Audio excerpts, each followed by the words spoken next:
Right, here we are, folks. You're tuned here to find out what the heck does it all mean? What's really going on? Why is all of this happening? And you've come to the right place. I am happy to provide for you my insight and analysis. Rush Limbaugh, the EIB Network, here at 1-800-282-2882, and the email address lrushbo@eibnet.com. You know, I've been thinking about something since last night. I saw Rudy Giuliani on Megyn Kelly's show on Fox last night, and he was going on about how he is friendly with so many people involved in all this. He's friends here, friends there. Talked about the Republican nomination and then the various candidates. And I know so many of them. They're close friends. And it got me to thinking. He's exactly right. And it makes this challenging.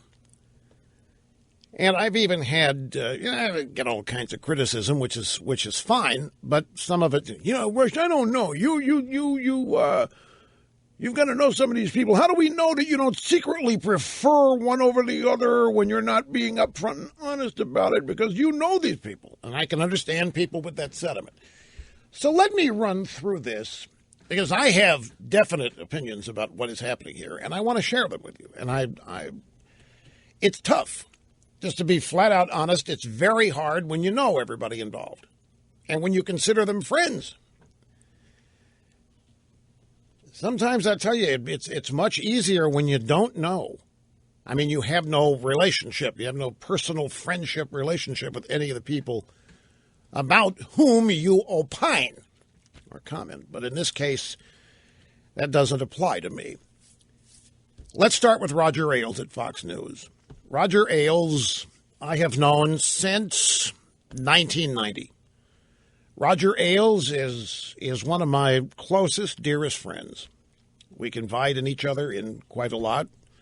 We don't see each other as much as we would like, but we communicate regularly. And I have endless respect and admiration for Roger Ailes, but it has not stopped me from being critical of certain things I see or hear on Fox. And he's never once called me and said, hey, what are you doing? By the same token, I, as you well know, over the years have been criticized, sometimes fairly, sometimes unfairly, by any number of people at Fox. And I've never called Roger. And I said, hey, what's going on? I wouldn't think of it.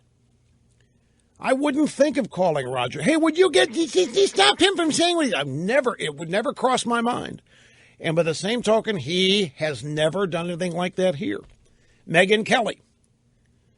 Megyn Kelly was at my wedding. She has been in my home a couple of times. I know her and her husband, Doug, and I know of his efforts in writing novels. I've read them. I've talked about them.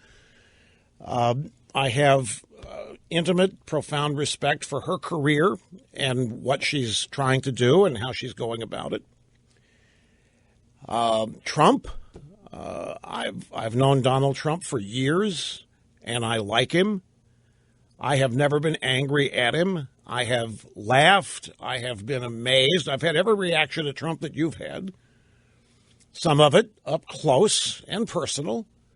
I haven't divulged many of those stories. It's nothing super personal. It's just I don't routinely speak out of school without permission. Ted Cruz. I have broken bread with Ted Cruz. I have been around him a number of times, like him immensely, am dazzled by his intellect and his commitment. And his conservatism is unchallenged by anybody in this race. Marco Rubio, ditto. Marco Rubio has been here, as has Mitt Romney been here, as has Rand Paul been here. And they have all opened up and been very honest with me, in some cases off the record, which I always respect. And I never even try to sneak off the record stuff into conversations about them. And it works both ways. And by who else?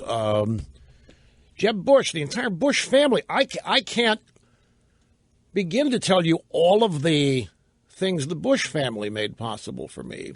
Trips to the White House. I mean, I don't care. Folks, career aside, I have such reverence for this country. I consider it an honor to be at the White House each and every time I've been there, and for whatever reason. And I always feel a sense of gratitude for whoever made it possible.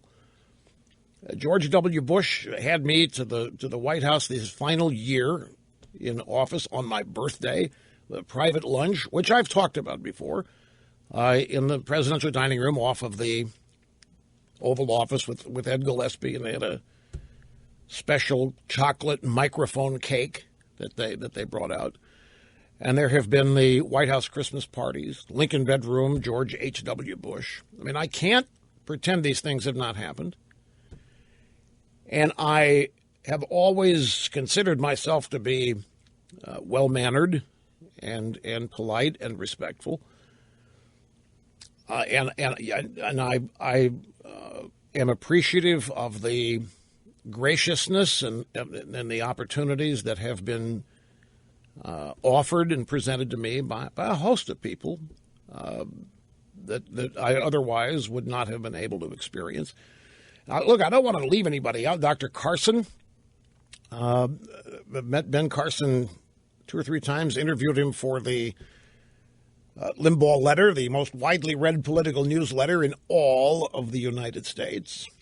And Catherine has been with Dr. Carson at a number of homeschool conventions where we feature the Rush Revere series and get to know that group of people as we work with people to try to make sure the proper history of this country is taught at the youngest ages to combat what's happening in the public school system and all the way up to the university level.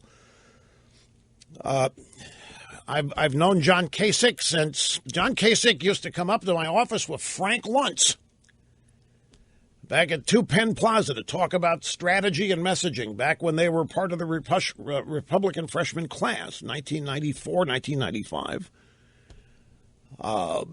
Newt hosted dinners in his office at the Capitol when he was Speaker with Mr. and Mrs. Buckley and me. It became a yearly tradition for a few years to do dinner with that group at a different location each year.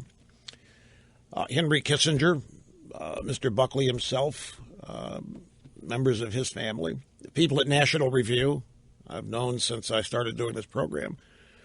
Over the American Spectator, Bob Tyrrell, Brent Bozell and his crowd at the Media Research Center and Newsbusters. And there's not a one of them that is in any way approaching an enemy. I mean, some of the blogs, Ed Morrissey over at Hot Air. I know Eric Erickson, who guest hosts this program. He was at Red State, and his lifelong dream was to guest host this program, which he's done, so now he's going into retirement. My point, look, I don't want to leave anybody out. Who else in the presidential field mentioned?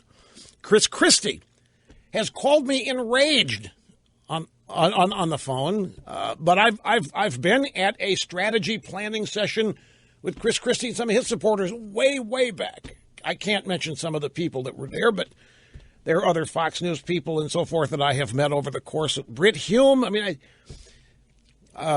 Rick Santorum. Well, the huckster I've not really met. I've been the recipient of caustic phone calls from the huckster. But I mean, who else? Dr. Krauthammer met at Tony Snow's funeral for the first time. And now, not all of these people are what I would call close friends that I'm in daily contact with. Don't misunderstand, but I know them.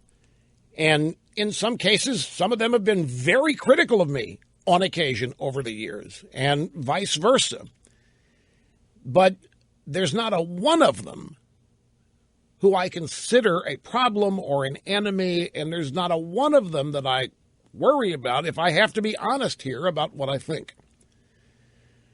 And I guess the best illustration would be Roger. Fox News starts in 1996. Roger was the executive producer of my TV show from 1992 to 1996. And we went through all kinds of wars and battles there. We've stayed and remained extremely close friends. Now, knowing that I know a lot of you watch Fox, and you've watched me get ripped over the coals, sometimes fairly, sometimes unfairly, but by guests, by Fox analysts, employees, or what have you. Not once. I wouldn't even dream of calling Roger and say, hey, what's going on? Would you make those people, what is this for?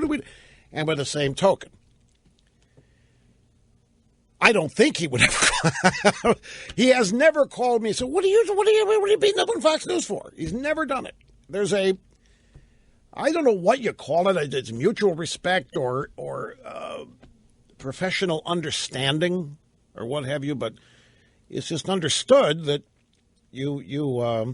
everybody involved, you have to be honest about what you really think, and you can't allow, and it's hard, you can't allow personal knowledge, friendships, some cases relationships, to get in the way of what I consider to be honest commentary. And the reason I'm setting all this up, because this is stuff that's happening here with Trump and Fox News and Megyn Kelly, I can't avoid discussing it.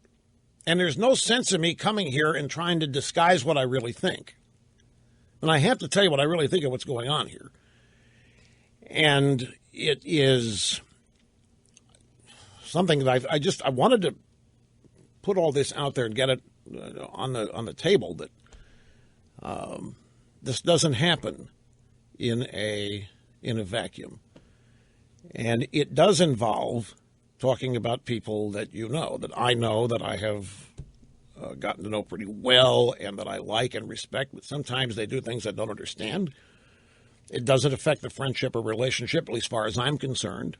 People's degrees of sensitivity differ from person to person.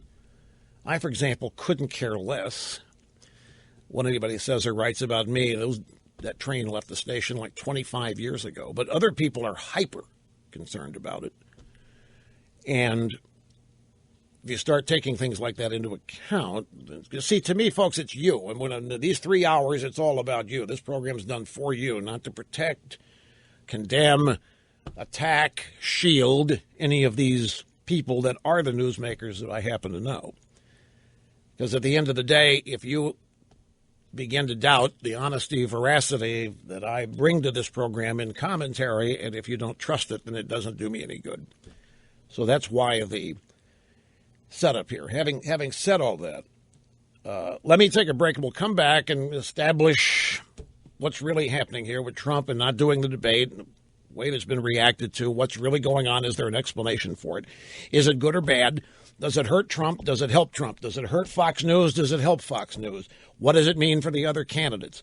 What does it mean for people that are going to be on the stage tomorrow that Trump is? Is Trump really not going to show up? Could there be some last-minute face-saving accord that is put together by some of the principals that we don't know? All kinds of things here are possible. We got audio sound bites from across the media spectrum. Some think, and many of the people who think Trump is doing genius things here are members of the drive-by media who work at CNN and the Washington Post, who really don't like Fox News.